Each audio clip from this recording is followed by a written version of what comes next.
Alright everybody, character creation is done. Now it's time to get the opening scene, and then we can dive into the adventure. Alright, let's go. Alright, so this is where we call upon the mythic emulator to take over the opening scene. Alright, couple things right at the get-go. We're going to try to determine whether they're starting in the forest or out in a city or some kind of settlement or civilization. So I figure it's about a 50-50 chance, right? So fate question right now, we'll just go uncertain. Starting in forest. Let's just see. Yes, we are starting off in a forest. Now, the next question is going to, I'll just roll flip a coin, and on a 1 it's daytime, on a 2 it's nighttime. 1 was daytime, so it is currently daytime, so that's good, right? Good. Next up, we got to determine the weather. Let's figure out what the weather is going to be like here. I created a random table for this as well because I like to have a lot of variety. Okay, what do we got? So we're starting off in a forest. It is daytime and it's very humid. So the characters now, if they start doing any kind of traveling outside of the shade or anything like that, they're going to have to make con saves of only DC 9, or else they could start suffering disadvantage on things, right? You know what it's like if you're trying to hike outdoors or in a hot, humid day. All right, so other than that, now, to get into the opening setting scene, we're going to call upon our Mythic GM emulator. The first thing we're going to look at is going to be, I'm going to call on the 4 W's. So there's different methods that you can use for a starting scene. I'm going to do the 4 W's. So the first W is who, and for that we go under characters and we'll go with general actions, and this will help jumpstart our idea into an opening scene. Let's see, kind. So there's the opening character. Oh, I guess I should have determined first if there is going to be an opening character, right? Is there going to be any other characters in the opening scene? So I'm going to first see what the answer is to that. Is there yes or no? Unsure? Okay. Exceptional? Yes. Now, so what that means is, are there characters? That makes me think that there is more than one character. Because I was like, okay, are we going to have like some kind of NPC or some kind of additional character here off the start? Exceptional guest means multiple. Okay. All right. So we're going to have, now the keywords we generated are kind and loud. So let's try to reflect on that for a moment. Oh, okay. Now it does say in the book here that you should roll all of them first and then combine it all. I already got some ideas, but let's see. The next one is what? So the next W is what? Roll on the actions meaning table to see what the main activity of the scene will be. All right, meanings. Oh, here it is. Okay, right in front of me. All right, let's see. This will help determine the what. Threaten riches. Okay, now where? Now we already kind of determined where. We do know we're in the forest at least. I wanted that. So, like we're in a forest environment, right? Like that's the main thing. We're not inside of the city. So let's just see what we get. I do already have a pretty cool idea of where I'd like to go. And locations. Here we go. Let's just see if we can get a little more detail on the location. Okay. Extravagant and frightening on the location. And the last one is why. Roll on the character's action meaning table. Okay. Now, why are they doing it?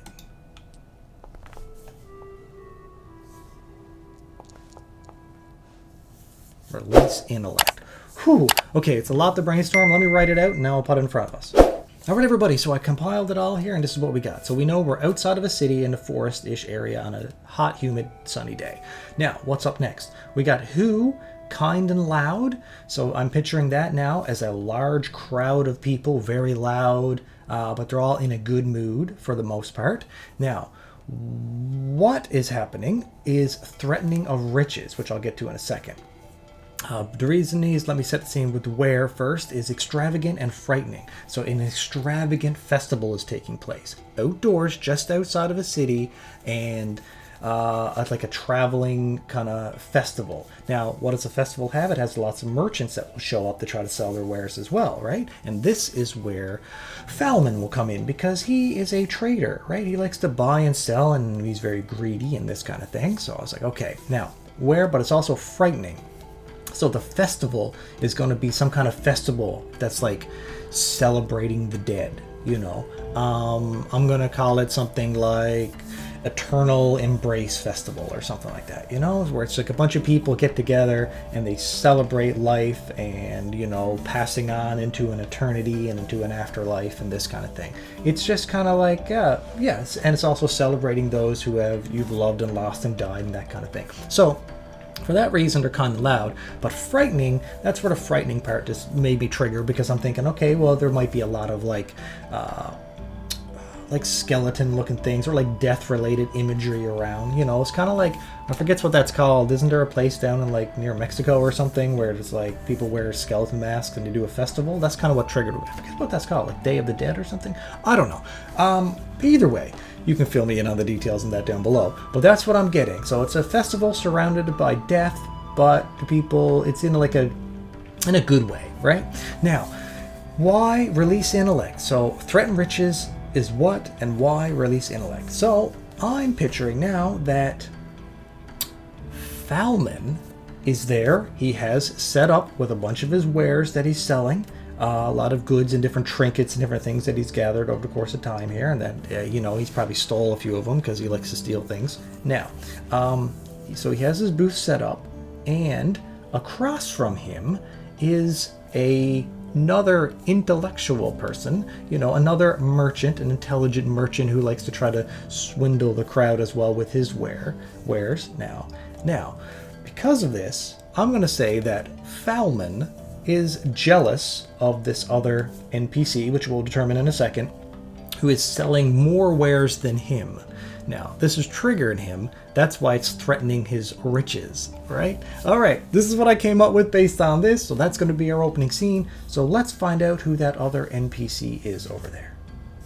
All right, let's create a random NPC with my generator I made, and we'll just see if it comes up with something that we can use. Male, middle-aged human. He's lawful, extravagant. All right, bright, very blight. Oh, wow, okay.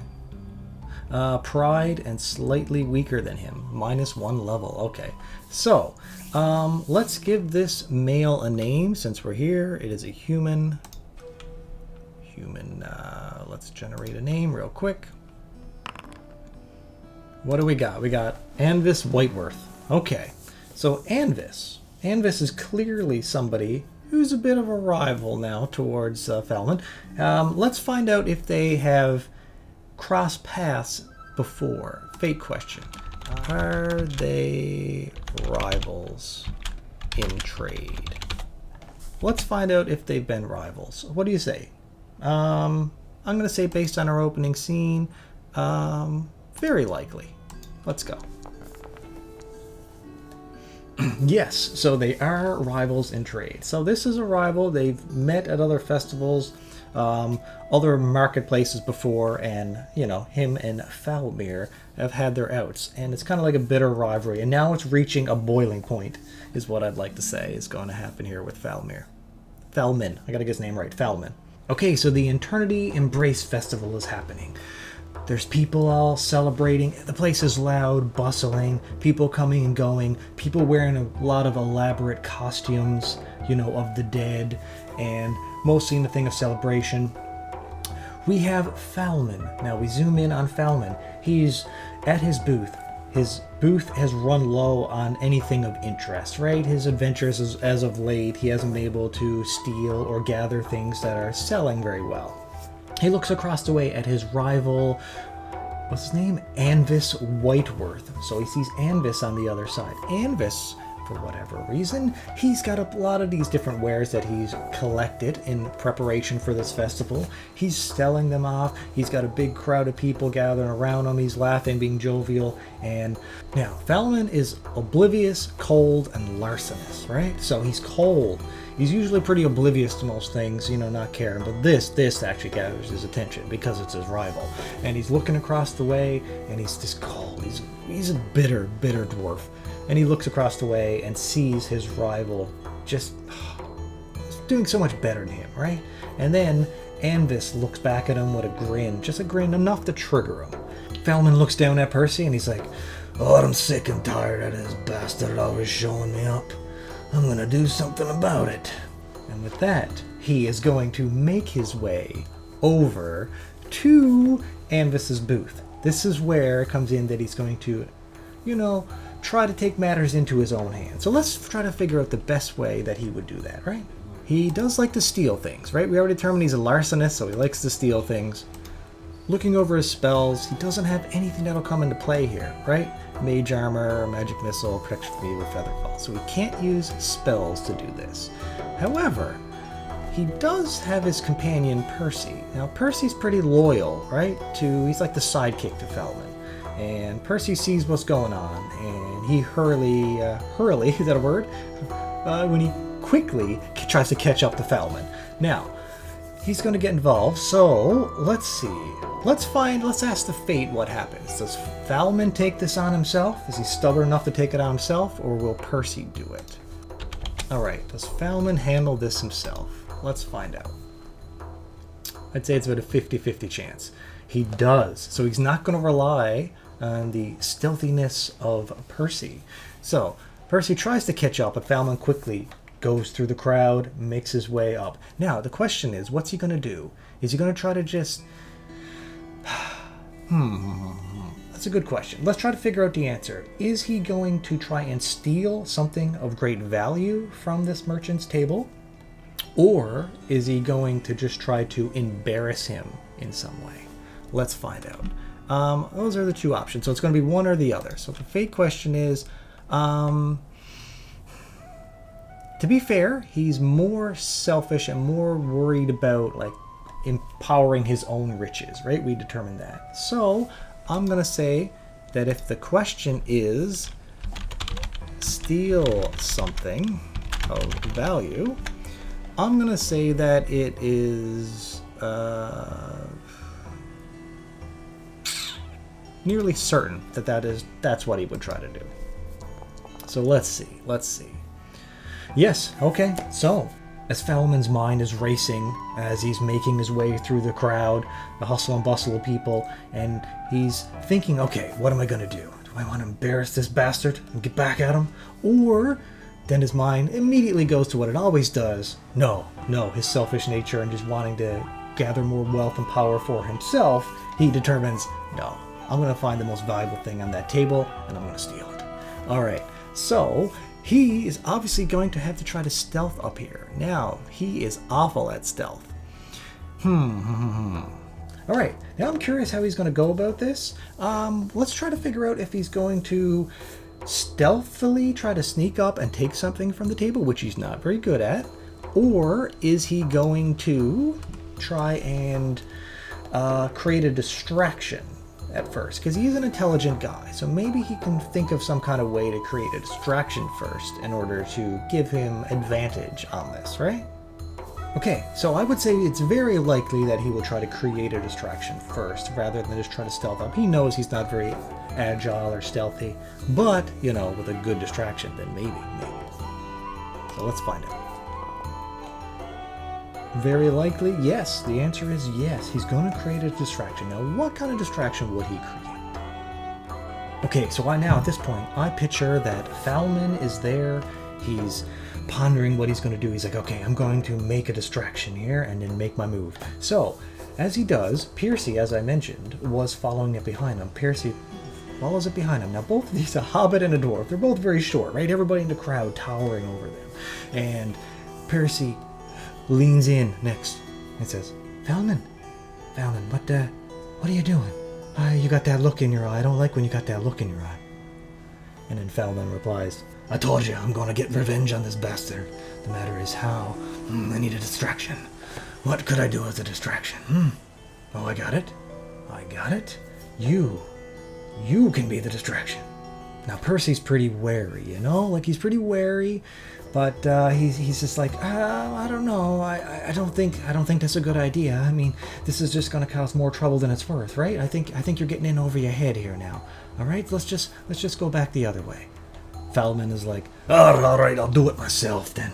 And he just starts to march forward. And with that, I think Percy now, with his motivation of being feeling responsible to take care of his friends, whoever he's allied with, and in this case, Feldman, right? Falman is like his partner in this now. So he's just like, he knows that this is not going to go well, and his best way to protect Falman is if he's the one to cause the distraction, right? And even though he's wary of it, this is Falwyn involved here. So Falmin, I'll get the name right eventually, but Falman is involved, and he's like, no, I gotta take this one for the team. So he grabs Falman, stops him in his tracks, and says, okay, well listen, I'll do it, all right? I'll do it. I'll make a distraction. You just wait for the crowd to divert their attention, and then you make your move, okay? And he's very frustrated, and with that, he rushes off into the crowd and is lost in the crowd.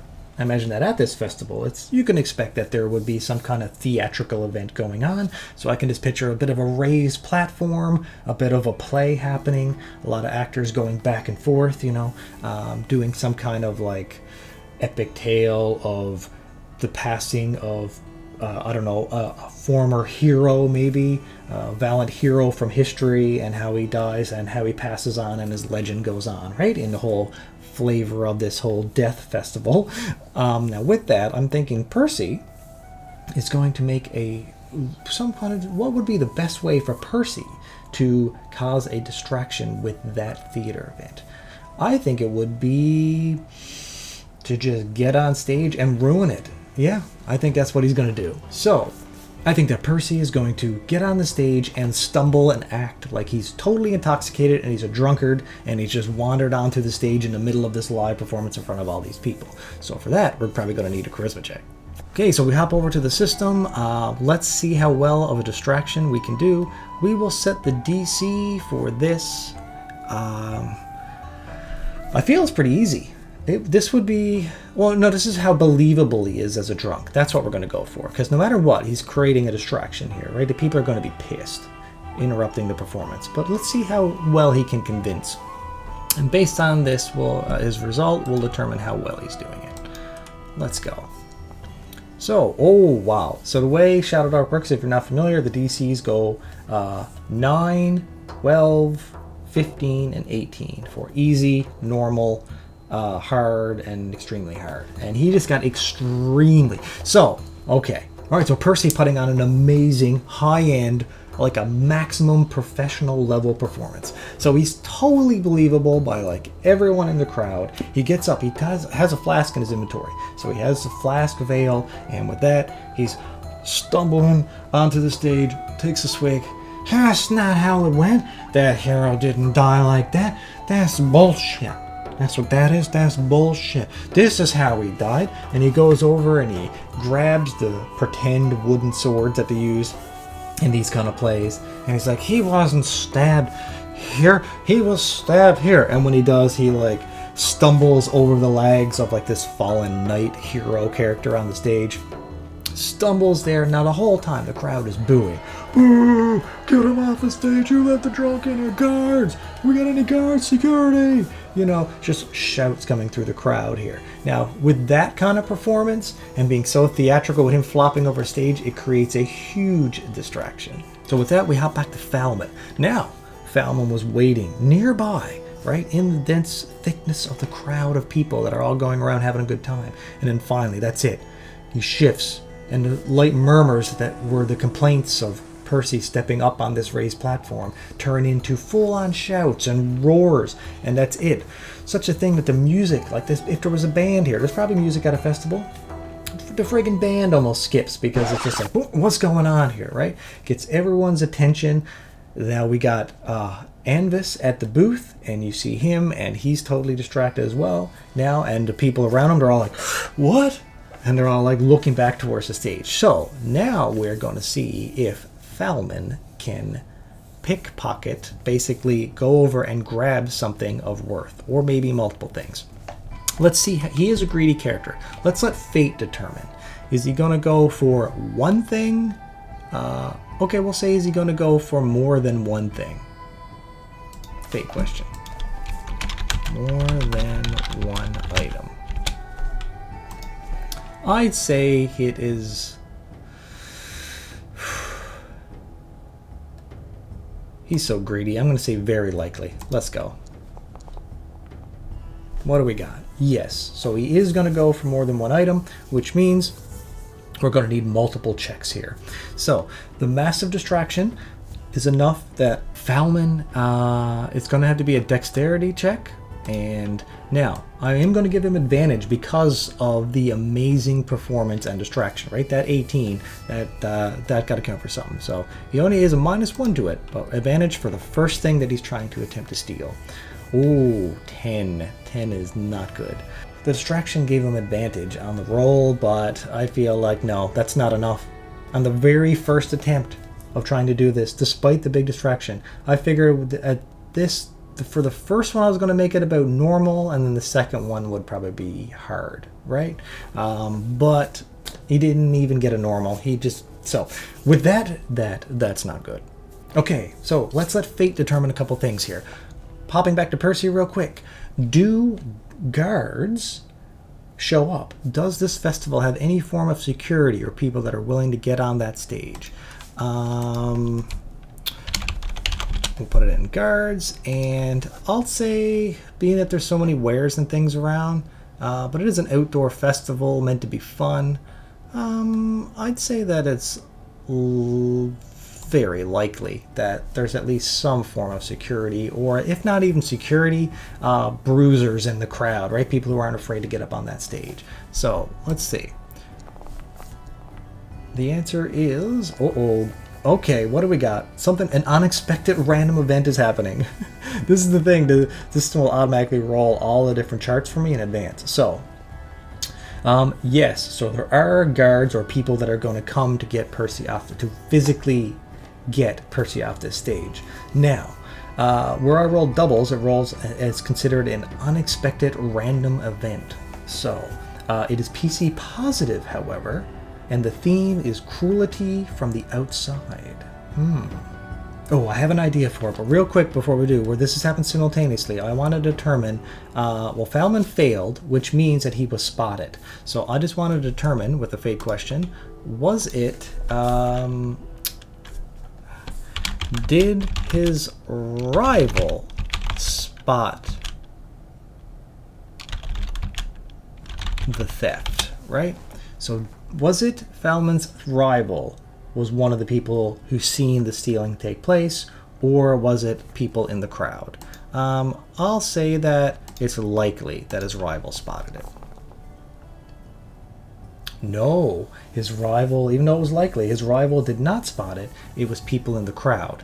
So what we got happening here now is the crowd noticed, some people in the crowd noticed that he was stealing, right? And they're just like, but real quick before we get to that random event, I want to determine if the person in the crowd would call out thief or not, you know? So let's just ask fate that.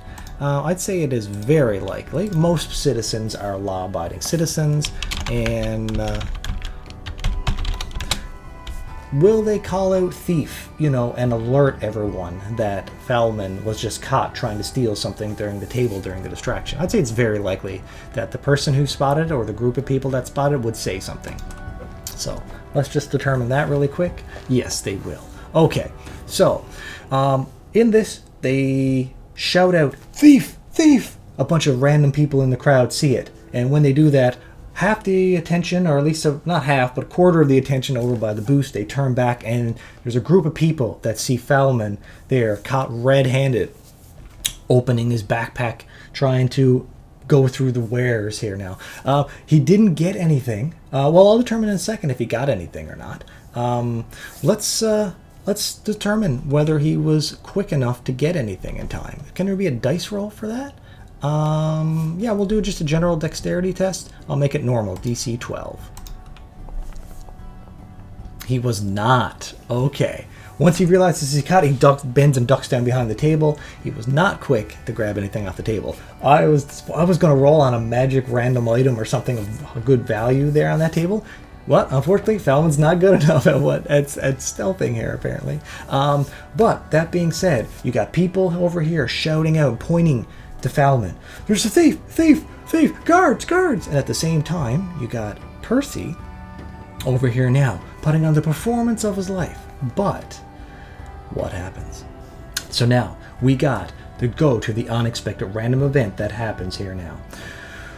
We got PC positive, so it's good for the PCs, just as the guards are about to show up to deal with both Percy on the stage and Falman as they're calling out thief simultaneously. This went horribly wrong for both characters here now, right? Well, for Percy it went well, but he was expected for guards probably to show up. But either way, now this is going bad for them. But this is a PC positive, so this has to be a good thing. So I'm thinking cruelty from the outside. They're in this festival. Something from outside of the festival is about to do something cruel, which makes me think it's either something from the outside is coming in to attack the festival. So what is that going to be? We're going to determine whether it's a beast, a creature, a monster, or is it some kind of like group of people. Let's find out. Okay, so I'm thinking since this is a festival of the dead, let's see if the outside force that is coming in to cause cruelty, it has something to do with the undead. Let's find out. All right, fate question. I think that it is likely, I'd say it's likely that it has to do with the dead, right? So my question is, will it be undead that come in to do something to this festival? Likely. No, it is not undead. Okay, so now you can take, so that means it's something that is living, right? So if it's going to be something living, let's just try to find out. Maybe we can throw something else at the chart here. What can we do? What can we do? Monsters. Let's find out what type of creature. I never tried this before. Let's just see what comes up if I click creature. Masculine.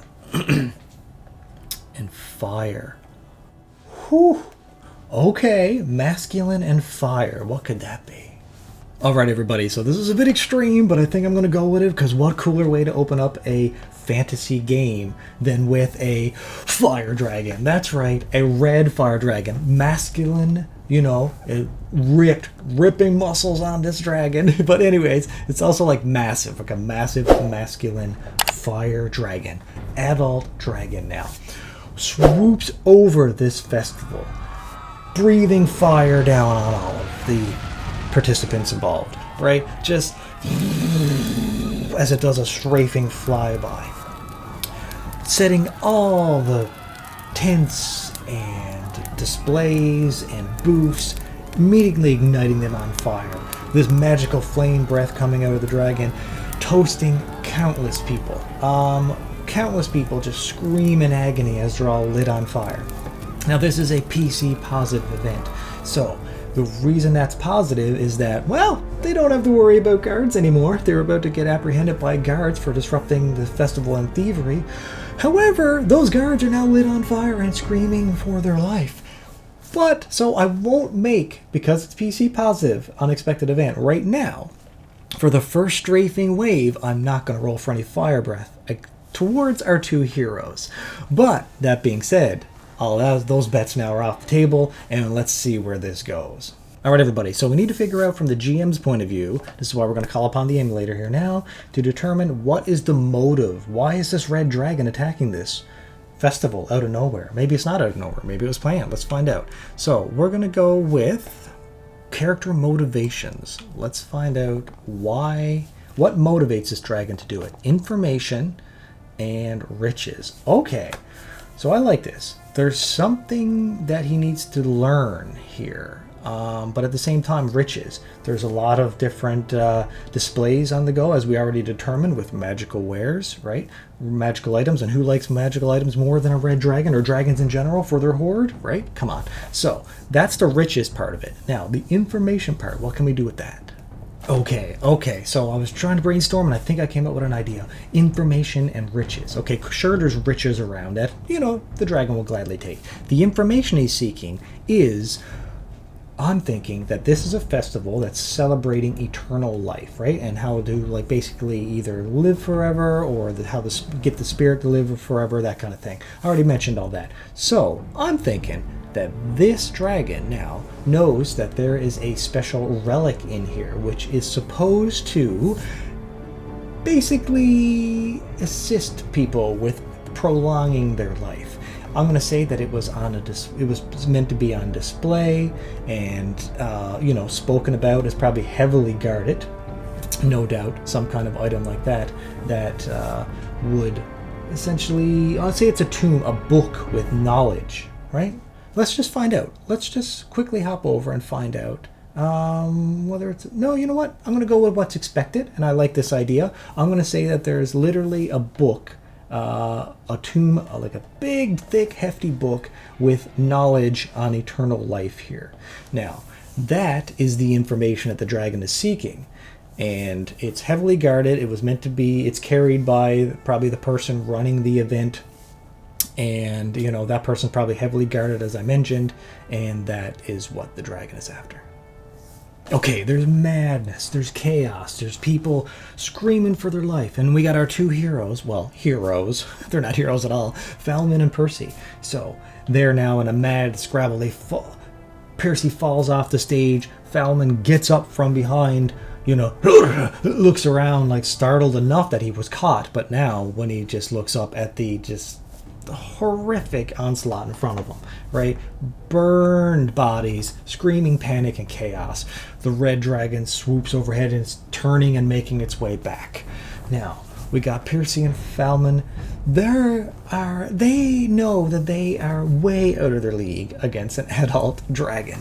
So with this, they are going to run and get through this crowd and try to get clear of this festival before the dragon comes back. That's for damn sure. So I'm going to make this be both a strength test and a dexterity test. As you're going through the crowd, there will be moments where you need to dodge and weave and jump over things. And there's also going to be moments where you might have to use a bit of athletics, right? To hop over certain things or shove people out of the way in a crowd and that kind of thing. Both these characters, I feel, are... they're neutral, they're kind of selfish in it for themselves. They're definitely not really heroes, so I think Percy is mostly focused about getting to Falman and making sure that he's okay, more so than trying to tend to the wounds of other people that are burning alive. Plus, I mean, I'm not going to roll for it here now, but dragons have like a natural aura about them, like a horror factor, and this is not what you expect when you're like celebrating a festival, right? So I'm thinking at first, as they both meet up and they start to rush and they look at each other, you know, Percy's like, we gotta get out of here, go, Falman, go. And then Falman's like, oh, this, and he looks back at his wares, but, you know, at his table for a brief moment, realizing he's going to have to leave it all behind, but that's the least of his worries now. And with that, they're bolting to get out of here. So the first thing they need to do is dodge and weave through the crowd. So I'm going to make the test... this is kind of hectic and chaotic. Without being slowed down, I'll make it a normal test. So DC 12. So normal... And, oh wow, even with the -1, oh, and that 20. What? Look at these two guys. They're -1 and -3 to dexterity checks. Surprisingly enough, what do? They're running through the crowd, and you can just imagine there's big groups of people, right? So, like, with this, they're running. Falman and Percy jump over some fallen people. Next thing that happens is a person stumbles towards them, burning on fire, screaming in pain, and is going to stumble right into them. And with that, they're narrowly able to dodge and avoid that attack. With the critical success with Percy, I'm going to say that I'm going to give him advantage on his next athletics check. So, as they're jumping over bodies, weaving through crowds without getting hit, probably rolling under some tables, getting up, avoiding a burning body, now they're running, and now it's basically going to be something that requires a bit of feat of strength. You know, there's people in their way, they might have to like push part of a wagon or something out of the way in order to like unblock their path and all this chaos. So again, we'll go with DC 12, and we go first with Falman. He fails, and I will give advantage. He's going to need it with his weakness. Oh, okay, so when it comes to strength, neither one of these are very good at it. Valmon and Percy do an excellent job of dodging and weaving and covering a lot of ground. But now, the only thing lying between them and the edge of the forest to escape this outdoor festival is a roadblock. What is the roadblock? We will say... I'm going to say that it is a massive crowd of people, bottlenecked and funneled, trying to shove their way into a tight, narrow area between what would essentially would be a structure of some kind and a heavy wagon. So it's like there's nowhere else to get around it, and people are in a mad panic. And at this point, if you had the strength, you'd be able to find a weakness and shove your way through, but they're not. They got up to this part. This is the only thing that lies between them and the forest, but the failed check means it slowed them enough time for the dragon to come back. So now, the dragon swoops back, lands in the center of this festival. Its feet crushing tents and bodies underneath it. It furls and looks around. Its big serpent-like neck and head pondering over the crowd with those piercing eyes, trying to take in exactly what it's looking for.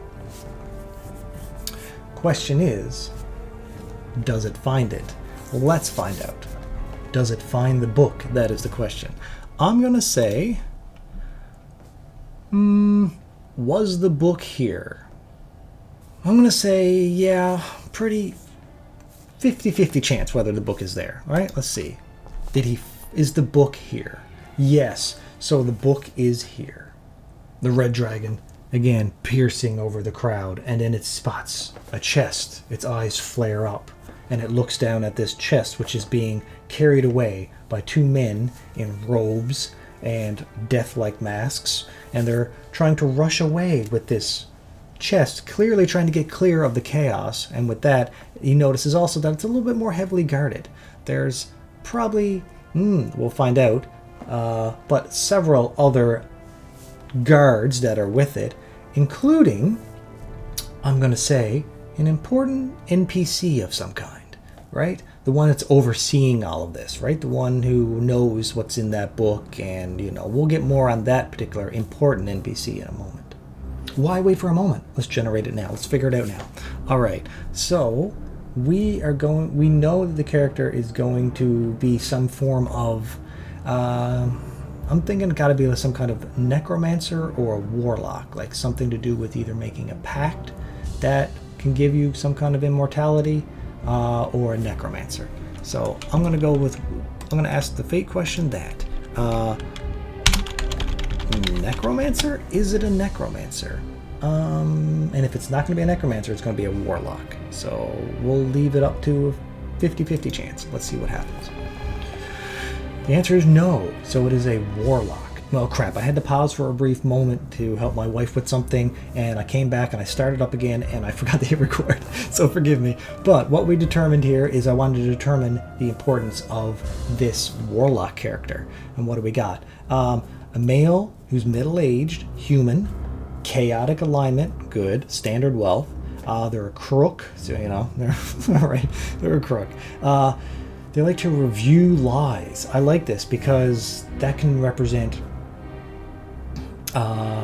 basically that they like to go around and research and study into people who are lying about like the occult or like things to do with the dead or immortality and things like that, right? Like that's their kind of like purpose, is to review who's lying about having death magic and different things like that. So that's or having immortality or something like that, something along that lines. We'll expand more on that later. And they're slightly weaker. They're one level less than the party. They're a level 0. Okay. I don't know about that, but I guess if they're running the show, you don't need to be powerful. You just got to have influence, right? So either way, and I rolled for a name, and I got Alfred Ashdale. I didn't really like Ashdale, so I'm going to slightly change it to Alfred Ashbourne. I think that's more important, just in case this character becomes an important NPC or something. Now, we hop back to the action of this dragon as he pierces down and sees Ashbourne running with his crew of minions carrying this book in a chest. Well, you can't see the book, it's in a chest, but the dragon, right? Dragon got a magic sight. It knows what it's looking for is friggin' in that chest. And Ashbourne looks back over his shoulder, and then as he's running, despite being a warlock, a person of chaotic nature here and, you know, evil alignment, even he, you know, shits his pants a little bit. How could you not? As he and his crew, he knows that the sight of this ferocious dragon is locked onto him. Let's quickly find out if the dragon is going to try to kill them and just take it, or if it'll actually just, you know, use a little bit of dialogue. Fate question, it's a red dragon. These are all insignificant ants to him, or it, the dragon. I'm going to leave it at 50-50. Oh, I didn't put the question in, but either way, it's fine. But the question is, you know, in my head, in my head was, I didn't write it the question either, but in my head, what I was trying to determine was, will he give them a chance to just leave it, right? That's what was in my head. Will they give him a chance of dialogue was the last thing that I said, right? So, yeah. The dragon says, the immortal echoes, leave it. Shouts that. Now, it's booming voice that's carried over the entire area, but dedicated right down at Ashbourne. Now, Ashbourne looks back, and with that, I'm going to say, will Ashbourne, let's hop back over and say, will Ashbourne leave the book behind? Will it leave the book behind? Nearly certain. Nearly certain. Is there anything higher than that? Certain. Yes, certain. I'm going to go with the maximum. This is a level 0 to level 1 character who just has a red dragon looking at him and wanting what he has in the middle of this festival. Yeah, will he leave the book behind? I rolled 100. Exceptional no. What? And I got doubles, so another random event happens. It's negative for the PCs, and it decrease a representative. Okay, let's reflect on this a little bit. Okay, so with this, we got a PC negative event with decrease a representative. So I had to ponder for a minute, but okay, this is what I come up with. The dragon is waiting for a response from Ashbourne. It glances over, and it happens to notice our two PCs. What can I call them? I can't call them heroes. They're not heroes. I don't know. But either way, we see Falman and Percy. Now, at this point, they weren't able to shove their way through the crowd, but they look over, and a representative of the security team, so some of the hired-on mercenaries that were hired to keep the people in this festival safe, the same ones that were about to, you know, come up to them for stealing and causing a distraction, they are trying to get the crowd and redirect and shepherd the crowd, being like, this way, through the trees, there's a gap over here. And they're like trying to redirect people out of the festival throughout the chaos and get out to the tree line to be able to make a run for it. Now, the decrease of this representative is that the dragon sees this and is clearly just frustrated and irritated, like a red dragon is always fuming anyways. And in doing that, it just moves as it's like, this is all happening in a matter of like 5 seconds, but as it's like watching the book intently, its tail swings, and when it does, it sends a pile of debris, tables and people's bodies and everything just launching in the direction towards the PCs and the crowd, just as Percy and Falman are trying to now redirect and escape on, you know, following this mercenary's guidance. Now, I'm going to say the decrease is that the mercenary and a lot of the people just get crushed or brutally beaten as this debris comes hurling through the air. So the same one who's there being like, quick, let's go this way. Just like you'd see like a wagon or something just flies by and smokes him right out of the blue. Now, Falman and Percy were there trying to follow this direction, so it's bad for them in that let's just see if they get hit by any of the debris. Do I want to make an attack roll against their ACs? I just noticed these guys have 8 and 9 ACs, because even though they're wearing armor, well, Percy's wearing leather armor. Falman is not because he's a wizard. Yeah, despite that, it would probably be against their AC, right? Whether it's just like an attack value instead of like a dex save. I've been doing a lot of dex saves and stuff like that. Either way, they're shit at all of it. So, now here's the question. Was Falman able to get his mage armor up in time? Let's ask that. He has spent a couple rounds running through the chaos, so I'll say it's very likely. Mage armor up. Let's see. Very likely. Yes. So, let's get that spell up on him.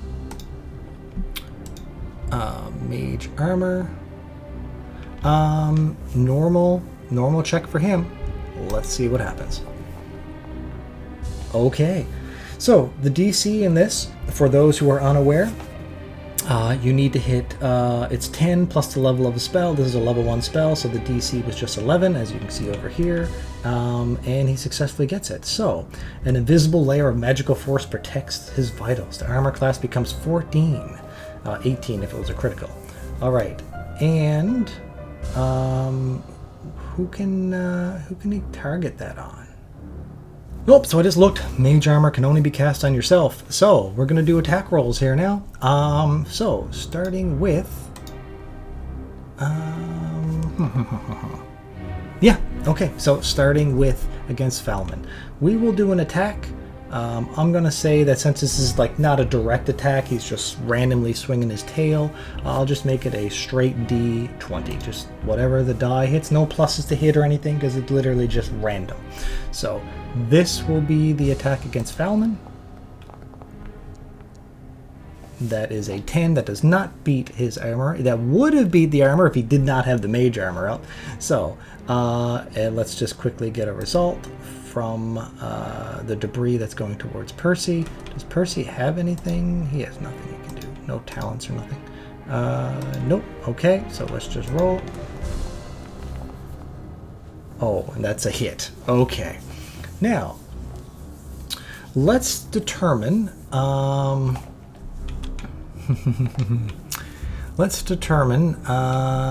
like to leave a lot up to the dice. So, typical damage, let's say, is a D6. Let's determine whether it is more or less than a D6. So, I'll roll a D3. And on a 1, it's a D4. And on a 2, it's a D6. And on a 3, it'll be a friggin' D8, I guess. Let's go. I just like to leave a lot of this random. So, on a D3, a 2 means it is a D6 damage. So, let's determine how much that is. 3. Okay, so.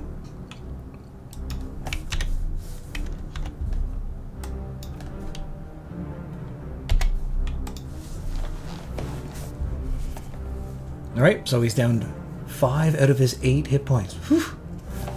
So, as the debris and the bodies and the tents and everything you can imagine that would be at a festival soars through the air, Falman turns. He's not quick enough to get out of the way, but as a sharp piece of debris hits him, it just deflects off of his magical armor harmlessly, right? Now, poor Percy, on the other hand, running, trying to duck and weave, doesn't even see it coming, and with 3 damage, I'll say that that's a body. It's a body of another person that is hurled through the air, partially on fire maybe, as it swings through and like clips out his legs. And with that, Percy spins, falls to the ground, kind of prone, gets back up again, hurt, significantly hurt, Percy, but he gets up, and with that, they will try to continue to get to the forest line. Now we hop back to Ashbourne, this NPC Warlock who refuses to give it over. He, Ashbourne, using the brief moment he has, pops open the chest, grabs the tomb, the big book that he has. That is of vital importance, and he's willing to put his life on the line for some weird reason. But that's what we determined. Now, with this, he shouts to his crew of defenders to go attack the dragon, defend me, right? Basically trying to use them as a distraction. Now, will those guards go along with his order?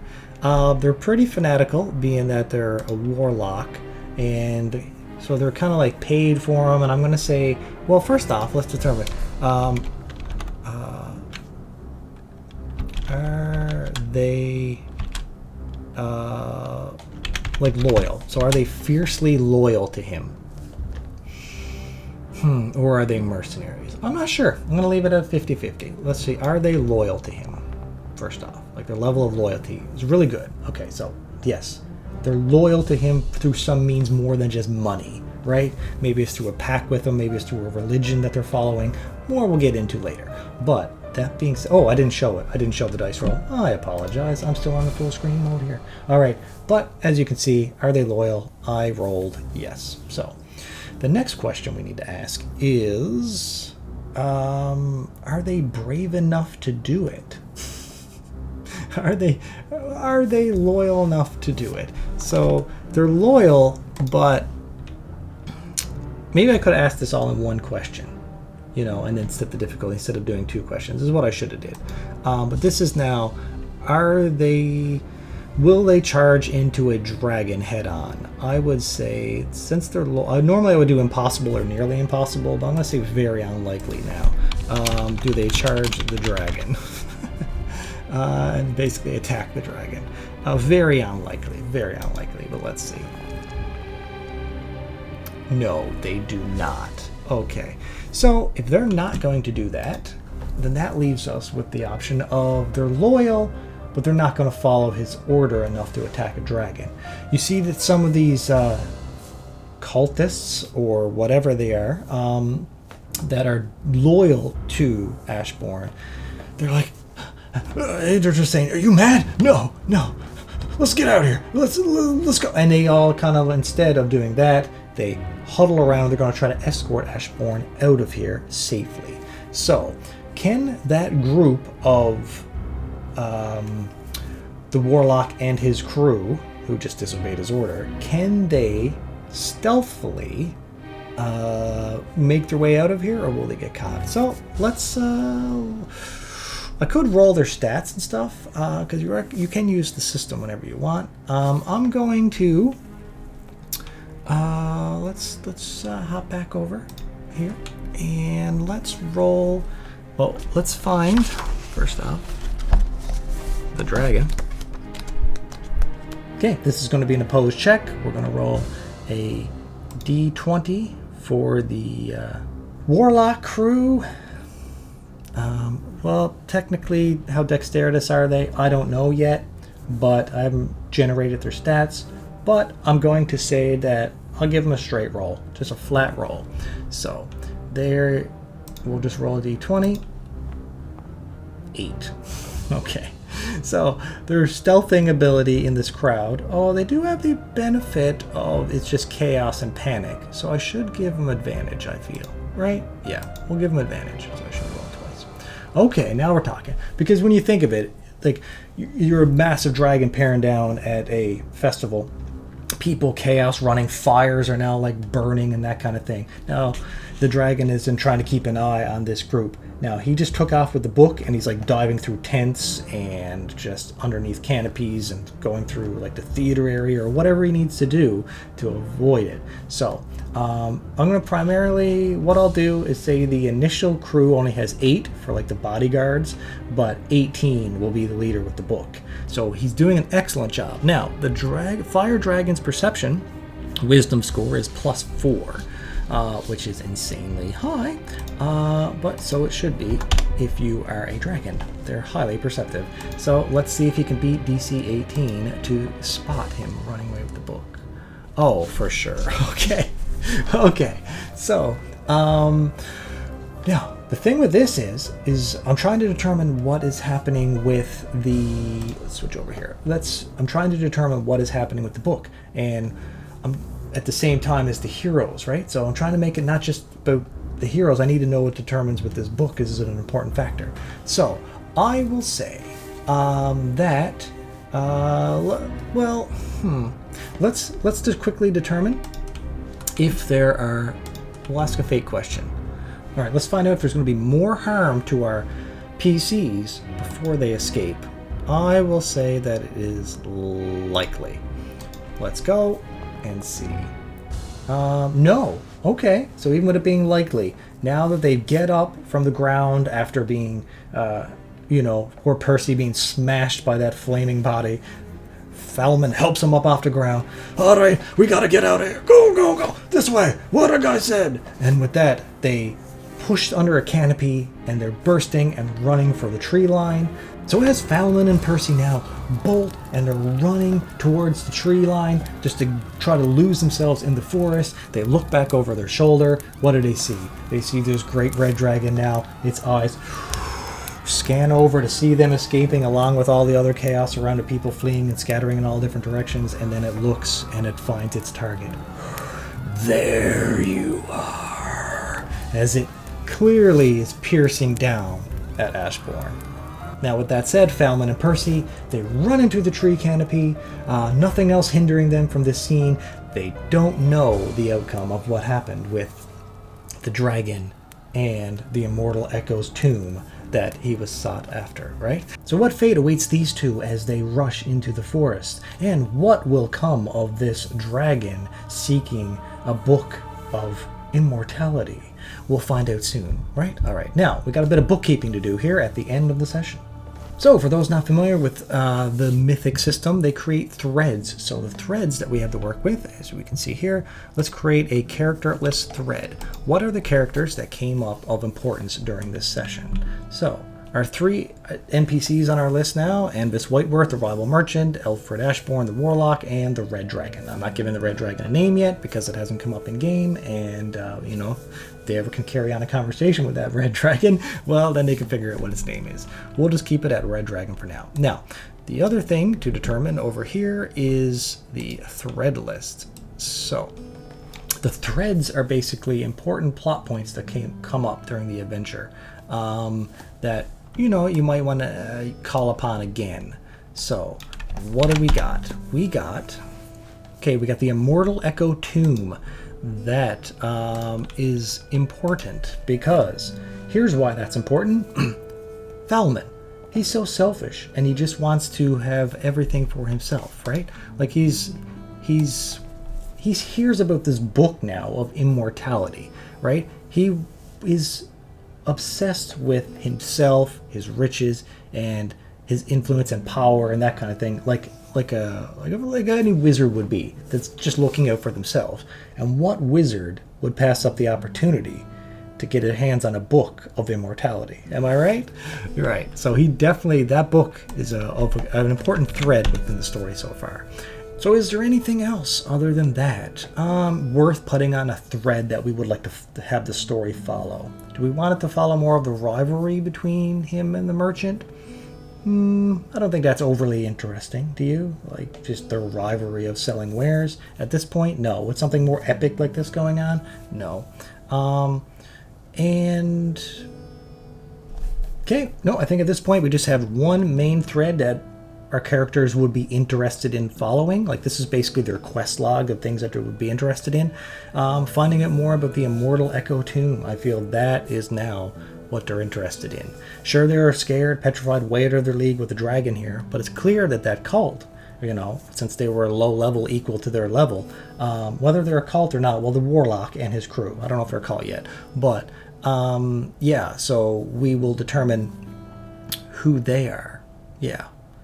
Let's put that in as one as well, shall we? Yeah, just to get it there. So now they got 2 essential things that the party is interested in finding out more about. The reason they'd want to find out more about the warlocks is, that could be an alternate way of dealing with the immortal Echo tomb, because they might not have to directly get the tomb. Who knows? Maybe the dragon actually got his hands on it and they're not going to be getting that. I think dragons are like level 17 in this, and they're so way out of their league. Hey, but it's something they could work towards in the future, right? Who knows? So I think we'll leave the threads there, and the only other thing you got to do for bookkeeping is the chaos factor.